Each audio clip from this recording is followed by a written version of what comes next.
నిజామాబాద్లోని పసుపు బోర్డు కార్యకలాపాల నిర్వహణకు ముందడుగు పడనుంది. జాతీయ పసుపు బోర్డు కార్యాలయాన్ని కేంద్ర హోంశాఖ మంత్రి అమిత్ షా కాసేపట్లో ప్రారంభించనున్నారు. మరింత సమాచారం మా ప్రతినిధి జైపాల్ ప్రత్యక్ష ప్రసారం ద్వారా అందిస్తారు. రాకేష్, ఇవాళ నిజామాబాద్ జిల్లాలో కేంద్ర హోంశాఖ మంత్రి అమిత్ షా పర్యటించనున్నారు. పసుపు బోర్డు కార్యాలయాన్ని ప్రారంభించి పాలిటెక్నిక్ కళాశాల మైదానంలో జరిగే బహిరంగ సభలో పాల్గొనున్నారు.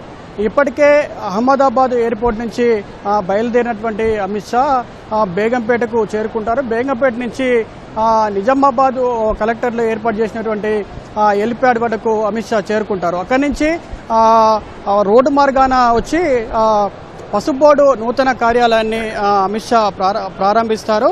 ఆ తర్వాత కంటేశ్వర్ బైపాస్ వద్ద ఏర్పాటు చేసినటువంటి మాజీ మంత్రి ధర్మపురి శ్రీనివాస్ విగ్రహాన్ని ఆవిష్కరిస్తారు. అనంతరం పాలిటెక్నిక్ కళాశాల మైదానంలో జరిగే రైతు సమ్మేళన సభలో అమిత్ షా అయితే పాల్గొన్నారు. ఈ రైతు సమ్మేళన సభ కోసం పెద్ద ఎత్తున ఇప్పటికే ఏర్పాట్లు పూర్తి చేశారు. దాదాపు కేంద్ర మంత్రితో పాటు ముఖ్య నేతలంతా కూడా ఇక్కడ కూర్చునేందుకు సభ ప్రాంగణాన్ని ఏర్పాటు చేశారు. అదేవిధంగా సామాన్య పార్టీ బీజేపీ కార్యకర్తలు కావచ్చు, రైతులు కావచ్చు, వీరందరూ కూడా కూర్చోవడానికి దాదాపు 20,000 మంది కూర్చునేలా సభా వేదికను తీర్చిదిద్దారు. ఈ బహిరంగ సభకు కేంద్ర మంత్రులు బండి సంజయ్తో పాటు బీజేపీ ఎంపీలు, ఎమ్మెల్యేలు కూడా హాజరవుతారు. అదేవిధంగా ఈ సభను ప్రతిష్టాత్మకంగా తీసుకున్నటువంటి బీజేపీ నేతలు భారీగా జనాన్ని సమీకరిస్తున్నారు.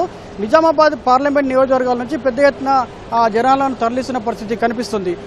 ముఖ్యంగా పెద్ద సంఖ్యలో ఈ రైతు సమ్మేళనం సభ అని పేరు పెట్టారు కాబట్టి పెద్ద సంఖ్యలో రైతులను తరలిస్తున్నారు. ఎందుకంటే దశాబ్దాలుగా ఏదైతే ఈ పసుపు బోర్డు కోసం రైతులు రాజీ లేని పోరాటాలు నిర్వహించారో, దాదాపు 2019 ఎన్నికల్లో కూడా 176 మంది రైతులు నామినేషన్ వేసి తమ ఆకాంక్షను చాటి చెప్పినటువంటి పరిస్థితి ఉంది.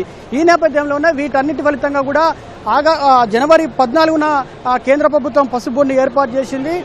అప్పటి నుంచి కూడా ఈ పసుపు బోర్డు కార్యకలాపాలు సుగంధ ద్రవ్యాల కార్యాలయం ఏదైతే ఉందో ఆ కార్యాలయంలో కొనసాగాయి. అయితే ఇటీవల ఈ పసుపు బోర్డుకు సపరేట్గా రాష్ట్ర ప్రభుత్వము గ్రామీణ ఎమ్మెల్యే క్యాంప్ కార్యాలయాన్ని కేటాయించింది. అయితే ఈ కార్యాలయాన్ని ప్రారంభించేందుకు ఇవాళ అమిత్ షా వస్తున్నారు. అయితే అమిత్ షా రాక నేపథ్యంలో కూడా పోలీసులు పటిష్ట బందోబస్తు ఏర్పాటు చేశారు.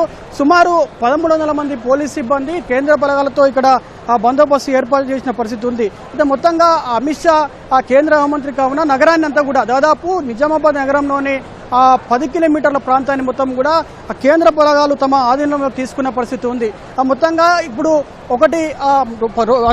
జనవరి 14న పసుపు బోర్డు ఏర్పాటు, ఆ తర్వాత ఇప్పుడు ఇక్కడ ఈ రోజు గల పసుపు బోర్డు కార్యాలయం ఏర్పాటుతో కొంత రైతుల్లో కొత్త ఉత్సాహం కనిపిస్తుంది. ఎందుకంటే పసుపు బోర్డు కార్యకలాపాలు ప్రారంభమైతే తమకు గిట్టుబాటు ధరతో పాటు పండించినటువంటి పంట పొలం నుంచే కూడా డిమాండ్ పెరుగుతుందని రైతులు భావిస్తున్న పరిస్థితిలో ఇప్పుడు ఇలా పసుపు బోర్డు కార్యాలయ ప్రారంభం జరుగుతుంది.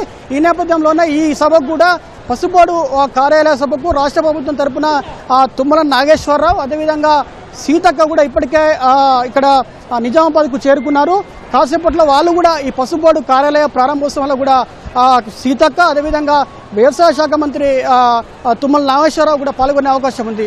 కాసేపట్లో అయితే నిజామాబాద్కు హెలికాప్టర్ ద్వారా నిజామాబాద్ కలెక్టరేట్కు అమిత్ షా చేరుకున్నారు. అక్కడి నుంచి ఈ కార్యక్రమాలన్నీ కూడా ప్రారంభించిన అనంతరం ఇక్కడ నిజామాబాద్ కలెక్టరేట్ మైదానంలో జరిగే ఈ భారీ బహిరంగ సభలో పాల్గొని ఇక్కడ రైతులను ఉద్దేశించి ఈ పసుపు బోర్డు ఔన్నత్యాన్ని ఇవాళ అమిత్ షా వీళ్ళందరికీ కూడా చెప్పనున్నారు. ఇది అమిత్ షా పర్యటనకు సంబంధించి తాజా పరిస్థితి. Over to studio.